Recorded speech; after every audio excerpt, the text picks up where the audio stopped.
આ ભાડુઆત હોય ને પૂછવું, ભાઈ તમારે વીજળીનું કનેક્શન તો બરાબર આવે છે ને, પાણીનું કનેક્શન તો બરાબર આવે છે ને, તમારે ઓલો કચરા પેટી હોય મ્યુનિસિપાલિટીના માણસો આવીને બરાબર ટાઈમે લઈ જાય છે ને, આ બધું પૂછવા માટે સવારમાં નીકળે.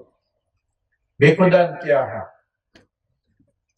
માત્ર ને માત્ર આપણે દ્રષ્ટિકોણ બદલવાની જરૂર છે. આ ખેતર તમે એમ કહો તમારું છે, એમાં સત્તા બેઠી, કોઈ ના પડે મને કહેજો. પાછું મામલતદાર ઓફિસમાં જઈને એટલે કાગળિયા કરાવવા ન જાવ, ખાતે ચડાવી લઈએ એમ. પણ મનથી તમે માનો તમારું છે, ભાઈ કોણ ના પાડે? લીલો દેખાય સામું લીલોતરી. તમે એમ કહો આપણે પાણીમાં વાડીમાં કેટલું બધું પાણી નહીં, લીલોતરી બગીચો ના, કોઈ ના પાડે. દ્રષ્ટિકોણ બદલાવી નાખે.